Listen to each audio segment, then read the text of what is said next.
Hello students, I hope you are doing well. Last class में हम लोगों ने मसल्स टिश्यू को डिस्कस किया था। आज की क्लास में हम इसके लास्ट पार्ट यानी कि न्यूरल टिश्यूज़ को डिस्कस करेंगे। हालांकि ये जो लास्ट पार्ट है ये सिर्फ टिश्यू का डिस्कशन है। अभी हम लोगों को ऑर्गन सिस्टम्स के बारे में भी जानना है, जो हम दो स्पेसिफिक ऑर्गेनिजम्स को स्टडी करेंगे, एक फ्रॉग और दूसरा कॉकरोच। लेकिन अगर हम टिश्यूज़ की बात करते हैं तो टिश्यूज़ में जैसे हमने डिस्कस किया था कि 4 टाइप्स के टिश्यूज़ होते हैं। ये हमारा 4th टाइप का टिश्यू है, न्यूरल टिश्यू। आज हम इसको ख़त्म करके पूरा टिश्यू का ये डिस्कशन फिनिश करते हैं। तो ये जो न्यूरल टिश्यू होता है, ये हमारी बॉडी की रिस्पॉन्सिवनेस जो चेंजिंग कंडीशंस के अकॉर्डिंग होती है। अब वो जो चेंजिंग कंडीशंस जो होती हैं वो एनवायरमेंटल भी हो सकती हैं या बॉडी की इंटरनल भी हो सकती हैं। उन बॉडी की जो रिस्पॉन्सिवनेस होती है उसके ऊपर ये सबसे ज़्यादा कंट्रोल करता है। Okay, so this it exerts the greatest control over the body's responsiveness to changing conditions. और ये जो टिश्यू होता है ये हमारी बॉडी के अलग अलग पार्ट्स से कम्युनिकेट करने में हाईली स्पेशलाइज्ड होता है। इसकी स्पेशलिटी होती है कि ये बहुत क्विकली हमारी बॉडी के एक पार्ट से दूसरे पार्ट तक कम्युनिकेशन भेजे। अब वो कम्युनिकेशन हमारे बाहर की साइड से यानी एनवायरनमेंट से भी हो सकते हैं और वो कम्युनिकेशन हमारे इंटरनल भी हो सकते हैं जो हमको पता भी नहीं लगता। अब ये जो न्यूरल टिश्यू है उसकी जो यूनिट होती है, स्ट्रक्चरल और फंक्शनल यूनिट जो होती है उसको हम लोग बोलते हैं न्यूरॉन। और ये जो न्यूरॉन्स होते हैं ये मैसेजेस को आपस में या सेल्स के साथ बॉडी के साथ उनको पास करने में बहुत स्पेशलाइज्ड होते हैं। So they are the functional and structural unit of our nervous system. हमारे न्यूरल टिश्यूज़ के ये स्ट्रक्चरल और नर्वस जो स्ट्रक्चरल और फंक्शनल यूनिट्स होती हैं। न्यूरॉन्स के अंदर मल्टी ब्रांच्ड डेंड्राइट्स होते हैं। एक एक्सॉन होता है जो कि सेल बॉडी से निकलता है। तो अगर हम इसकी स्ट्रक्चर को देखें, ये इसकी सेल बॉडी है। यहाँ पर इसके अंदर ये न्यूक्लियस है और इस न्यूक्लियस से और ये सेल बॉडी से आप देखेंगे बहुत सारे ये मल्टी ब्रांच एक्सटेंशंस निकल रहे हैं जिनको हम लोग बोलते हैं डेंड्राइट्स। ये हमारे डेंड्राइट्स हैं। यहाँ पर फिर एक मेजर एक्सटेंशन निकल रहा है, मेन एक्सटेंशन निकल रहा है जिसको हम लोग बोलते हैं एक्सॉन। ओके, और ये जो एक्सॉन है ये लास्ट में एक्सॉन टर्मिनल बनाता है, ये भी ब्रांच्ड हो जाता है और इसके अंदर सिनेप्टिक बटन्स लगे हुए होते हैं, ये बना देता है एक्सॉन टर्मिनल। अब कुछ न्यूरॉन्स के ऊपर माइलिन की शीथ होती है और ये जो माइलिन की शीथ होती है ये नोड्यूलर होती है। इसका मतलब ये है कि बीच बीच में यहाँ पर नोड्स मिलते हैं। इन नोड्स का स्पेसिफिक नाम है जिसको हम लोग बोलते हैं नोड ऑफ रैनवियर। सो ये जो नोड ऑफ रैनवियर हैं ये माइलिन शीथ की वजह से बनते हैं और ये साल्टेटरी मूवमेंट जो हम लोग नर्वस सिस्टम की जब फिजियोलॉजी स्टडी करेंगे उसमें हम लोग देखेंगे ये मूवमेंट में बहुत काम आते हैं। इससे मूवमेंट अचानक से बढ़ जाता है, एक्सेलरेट हो जाता है। तो यहाँ पर ये कुछ न्यूरॉन्स में ही प्रेजेंट होते हैं, कुछ में नहीं होते। वो भी हम लोग अभी शॉर्टली देखते हैं इसी प्रेजेंटेशन में ही। तो यहाँ आपने देखा कि जो ये साइटोन है या सेल बॉडी है ये डेंड्राइट्स हैं और यहाँ से ये मेन निकल रहा है, ये एक्सॉन निकल रहे हैं। ओके, अब जब भी कोई स्टिमुलेशन होता है तो एक तरीके का इलेक्ट्रिकल डिस्टरबेंस जनरेट होता जाता है और वो जो जनरेट होता है ये इनकी मेम्ब्रेन्स के ऊपर और इनकी मेम्ब्रेन्स जो ये पूरे सेल की मेम्ब्रेन है, न्यूरोनल मेम्ब्रेन हम उसको बोलते हैं। उस न्यूरोनल मेम्ब्रेन के ऊपर ये कैल्शियम पोटाशियम पंप होते हैं। इसको भी हम लोग बहुत डिटेल में स्टडी करेंगे फिजियोलॉजी में।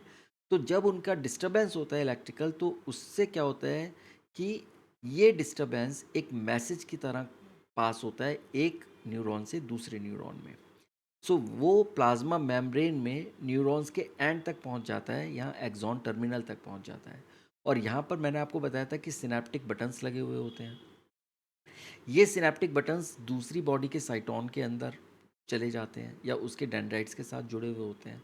तो उससे क्या होता है कि जो एडजेसेंट न्यूरॉन है वहाँ पर ये रिलीज़ करते हैं न्यूरोट्रांसमीटर्स और वो न्यूरोट्रांसमीटर्स या तो अगले वाले न्यूरॉन को स्टिमुलेट कर सकते हैं और या फिर वो उसको इनहिबिट कर सकते हैं।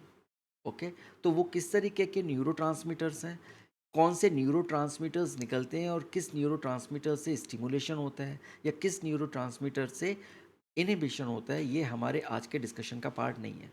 ये हम लोग डिस्कस करेंगे फिजियोलॉजी में। लेकिन हम सिर्फ आज ये देखेंगे कि ये जो न्यूरल टिश्यू है, इसकी स्ट्रक्चर क्या होती है और इसमें न्यूरॉन्स की अलग-अलग क्या-क्या सेल्स होती हैं। ओके, हम वहीं तक कन्फाइंड रहेंगे। अब अगर हम बात करें न्यूरॉन्स की, तो ये हमारे जिन न्यूरॉन्स के ऊपर ये माइलिन की शीट नहीं होती, हम उनको बोलते हैं अनमाइलिनेटेड न्यूरॉन।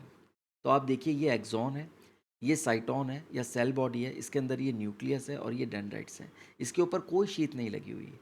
लेकिन जिन न्यूरॉन्स के ऊपर ये शीट लगी होती है, जिसको हम लोग बोलते हैं माइलिन शीट, हम उन न्यूरॉन्स को बोलते हैं माइलिनेटेड न्यूरॉन्स। और ये देखिए, ये आपके बीच में नोड ऑफ रेनवियर्स है।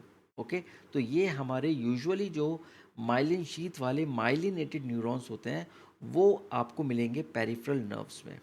और ये जो शीत बनती है, ये शीत बनती है या सिक्रीट होती है श्वान सेल से। ये नाम याद रखिए, श्वान सेल्स। ये श्वान सेल्स रिस्पॉन्सिबल होती हैं माइलिन शीत को सिक्रीट करने में और इसको माइलिनेट करने में। ओके, और मिलते हैं ये पेरिफेरल नर्व्स के अंदर। एक एग्जाम्पल है यहाँ। अब तीन तरीके के न्यूरॉन्स होते हैं। एक होते हैं सेंसरी न्यूरॉन्स, एक होते हैं मोटर न्यूरॉन्स और एक होते हैं इंटर न्यूरॉन्स। हमारे जो सेंसरी न्यूरॉन्स होते हैं, ये सिग्नल को एनवायरनमेंट से ब्रेन तक ट्रांसमिट करते हैं। तो हमारे जो सेंसेस हैं, जैसे टच हो गया, हमारी साइट हो गई, हमारी स्मेल हो गई, हमारे हियर हो गया, हियरिंग सेंसेस हो गई, यहाँ से जो ये सिग्नल्स आ रहे हैं, वो सारे सिग्नल्स को ब्रेन तक ले जाने का काम कर रहे हैं सेंसरी न्यूरॉन्स। तो वो सारे न्यूरॉन्स जो कि हमारे सिग्नल्स को एनवायरनमेंट से ब्रेन तक लेके जाते हैं, उन न्यूरॉन्स को हम लोग सेंसरी न्यूरॉन्स बोलते हैं। फिर है हमारे मोटर न्यूरॉन्स। मोटर न्यूरॉन्स क्या करते हैं? ये हमारे ब्रेन से सिग्नल्स को टिश्यूज़ या ऑर्गन्स तक ट्रांसमिट करते हैं। तो इनका अपोजिट डायरेक्शन है। सेंसरी में एनवायरनमेंट से ब्रेन तक जा रहे हैं, और मोटर के केस में ब्रेन से बाकी के जो हमारे टिश्यूज़ और ऑर्गन्स है वहाँ पर जा रहे हैं। तो ये हमारे मोटर न्यूरॉन्स हो गए। फिर होते हैं हमारे कुछ इंटर न्यूरॉन्स। अब इनका नाम से ही ये जाहिर है कि ये कहाँ मिलेंगे। ये बेसिकली मिडिल मैन की तरह काम करते हैं और ये सेंसरी और मोटर न्यूरॉन्स के बीच में होते हैं। तो इनका काम क्या है? मैसेज को पास करना। ओके, लेकिन सेंसरी और मोटर न्यूरॉन्स का काम क्या है? वो मैसेज को रिसीव करते हैं। तो मोटर न्यूरॉन्स ब्रेन से मैसेज रिसीव करेगा और सेंसरी न्यूरॉन्स डायरेक्टली हमारे एनवायरमेंटल से या फिर हमारे बाकी के ऑर्गन्स से रिसीव करते हैं। तो इस तरीके से ये हमारे तीन तरीके के न्यूरॉन्स होते हैं। अब अगर हम बात करते हैं पोलरिटी ऑफ न्यूरॉन्स की, तो इसमें एक होते हैं यूनिपोलर न्यूरॉन्स। यूनिपोलर न्यूरॉन्स, हम उन न्यूरॉन्स को बोलते हैं जिसके अंदर सिंगल प्रोसेस होता है जो सेल बॉडी से निकलता है। तो आप ये देखिए, ये यहाँ पर सिंगल प्रोसेस है, ये हमारा सेल बॉडी है, यहाँ से निकल रहा है। किसी तरीके का कोई डेंड्राइट आपको यहाँ देखने को नहीं मिल रहा। हम इनको बोलते हैं unipolar neurons. Okay, then we have bipolar neurons. Bipolar में हमारे जो टू मेन प्रोसेसेस होते हैं, ये देखिए, ये साइटोन है या सेल बॉडी है, इसमें से एक प्रोसेस एक साइड निकल रहा है और दूसरा प्रोसेस दूसरी साइड निकल रहा है। तो इसमें ये इस तरीके के न्यूरॉन्स को हम लोग बाइपोलर न्यूरॉन्स बोलते हैं। फिर आते हैं मल्टीपोलर न्यूरॉन्स। अब मल्टीपोलर न्यूरॉन्स में बहुत सारे प्रोसेसेस होते हैं जो सेल बॉडी से निकलते हैं। आप देखिए किस तरीके से ये अलग अलग सेल बॉडी से निकल रहे हैं, और ये बहुत कॉमन होते हैं हमारी बॉडी के अंदर। मल्टीपोलर न्यूरॉन्स बहुत कॉमन होते हैं। बाइपोलर न्यूरॉन्स आपको कहीं कहीं पर देखने को मिलेंगे, जैसे आइज़ के अंदर मिल जाएंगे। यूनिपोलर न्यूरॉन्स जो होते हैं वो वर्टिब्रेट्स के अंदर यूजुअली नहीं मिलते। ओके, वो न्यूरो आपको नहीं मिलेंगे यहाँ पर। देन आते हैं स्यूडो यूनिपोलर। अब ये स्यूडो यूनिपोलर, स्यूडो का मतलब होता है फॉल्स। तो ये फॉल्स यूनिपोलर हैं। इसमें क्या होता है कि जो एक शॉर्ट प्रोसेस है जो निकल रहा है, और वो स्प्लिट हो जाता है दो प्रोसेसेस में। तो लगता है ऐसा है कि ये जो है ना स्यूडो यूनिपोलर है, बट एक्चुअली में अगर आप देखेंगे तो प्रोसेस एक है, लेकिन ये दो प्रोसेसेस में स्प्लिट हो गया यहाँ पर। और सबसे लास्ट में आता है एनेक्सोनिक न्यूरॉन्स, जिसमें किसी भी एक्सॉन को आप डिस्टिंग्विश ही नहीं कर सकते। आपको ये नहीं पता लगेगा कि ये एक्सॉन है या ये एक्सॉन है या ये एक्सॉन है या ये है या फिर ये है।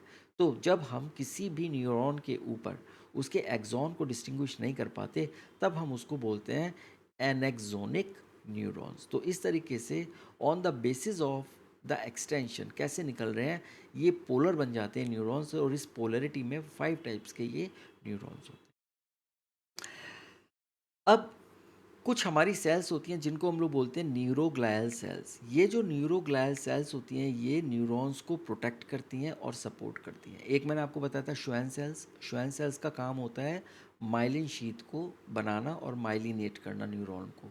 न्यूरोग्लायल सेल्स जो होती हैं ये न्यूरॉन्स को प्रोटेक्ट करती हैं और उनको सपोर्ट करती हैं। तो और ये usually more than 50% of the volume of neural tissue होती है हमारी बॉडी में। मतलब न्यूरॉन्स कम होते हैं लेकिन ये न्यूरोग्लायल सेल्स उससे कहीं ज़्यादा होती हैं। यहाँ देखिए ये आपका ये एक न्यूरॉन है, ये एक्सॉन दिखेगा आपको, ये इसकी सेल बॉडी है और इसमें ये न्यूक्लियस दिख रहा है। ये आपको डेंड्राइट्स दिखेंगे। लेकिन ये जो ब्लैक कलर की आप सेल्स देख रहे हैं, ये ब्लैक कलर की सेल्स आपकी न्यूरोग्लिया है। ओके, ये आपकी वो न्यूरोग्लियल सेल्स हैं और ये सेल्स इस न्यूरॉन को प्रोटेक्ट भी करती हैं और इसको सपोर्ट भी करती हैं। तो ये था न्यूरल टिश्यू और इसमें हम जो इसकी फिजियोलॉजी है, किस तरीके से ये काम करता है, कैसे कंडक्शन होता है, वो सारी डिटेल्स हम लोग पढ़ने वाले हैं नर्वस सिस्टम में। चलिए अब हम आपसे अगली क्लास में बात करेंगे।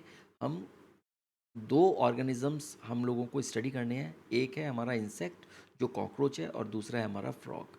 तो अब हम आगे उसको लेके अपनी कंटिन्यू करेंगे इस क्लास को।